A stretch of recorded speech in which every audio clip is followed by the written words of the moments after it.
Hello, everyone, and welcome to the Missouri School Boards Association's Board Report for the month of December. We thank you for the opportunity to share some news and information during a few minutes of your board meeting. We begin with a look at the State Board of Education's decision to rehire Dr. Margie Van Dieven as Missouri's Commissioner of Education. It was about a year ago that Dr. Van Dieven was removed as Commissioner of Education by members of the State Board of Education appointed by former Governor Eric Greitens. Following the removal of Van Dieven, Dr. Roger Dorson was appointed interim commissioner and has served in that capacity for the past year. The move by Greitens to orchestrate the removal of a commissioner of education was unprecedented and called into question the political independence of the State Board of Education. The move outraged many legislators. The Greitens appointees were never confirmed by the state Senate and could not continue to serve. Because of the lack of a quorum, the state board was not able to function for several months until Governor Mike Parson made new appointments to the board following the resignation of Eric Greitens as governor. The reconstituted State Board of Education reopened the process for hiring a permanent commissioner, and following interviews with 4 finalists for the position last month, rehired Dr. Van Dieven as commissioner. During a recent telephone conference call, State Board President Charlie Shields talked about what the board was looking for in a new permanent commissioner. I think what the board looked at was the ability to continue to make progress and move our state forward in terms of education. We knew very well that in our time with Commissioner Van Dieven, 4 of us were around when we selected her the previous time.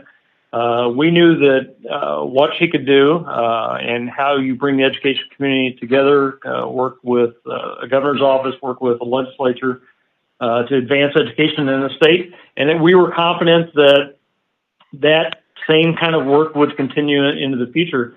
There are a lot of challenges that we face in education in our state, and the ability to have somebody who already has experience in the role, can hit the ground running, I think was important, and that's one of the reasons that we selected Commissioner Van Dieven. Van Dieven explained during the conference call why she's looking forward to returning as commissioner. There's still work to be done. And while I'm very happy in my current position, I am drawn to public service, particularly public service that has the potential to impact almost 1 million students' lives. It's an honor and a privilege with a responsibility that I do not take lightly. Van Dieven begins her duties as Missouri's Commissioner of Education on January 2nd. The 2019 session of the Missouri General Assembly convenes next month. There will be some new faces in the legislature following the November elections, but the overall makeup of the General Assembly remains largely unchanged, with Republicans maintaining significant majorities in both the House and the Senate. It will be the first session with Governor Mike Parson in that office. MSBA's Associate Executive Director for Advocacy, Mike Reed, says state funding for public schools will once again be a major issue. I look for funding for the formula to be, they will go make a shot at making sure it gets fully funded. Transportation is a whole nother story. We are desperately low on transportation funding, and I don't see that coming forward this year. We will work very hard to get more money into transportation. However, it's going to be a long, hard pull because there are so many other people trying to get at that pot of money. Another issue likely to return in the 2019 legislative session is expansion of charter schools. Right now, charter schools exist only in St. Louis and Kansas City.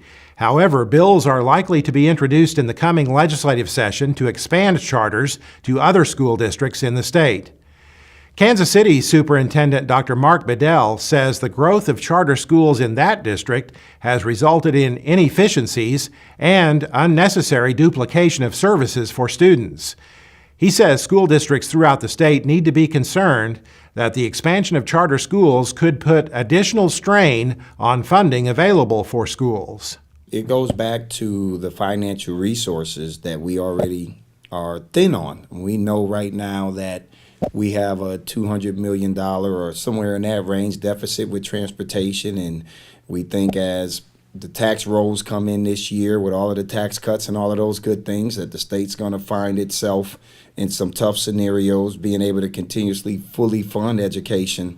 And so when you then introduce more options and opportunity, it results ultimately in you having to operate for full facilities, full-time administrators, full-time staff, the resources and all of that. And once again, that then spreads the money thinner.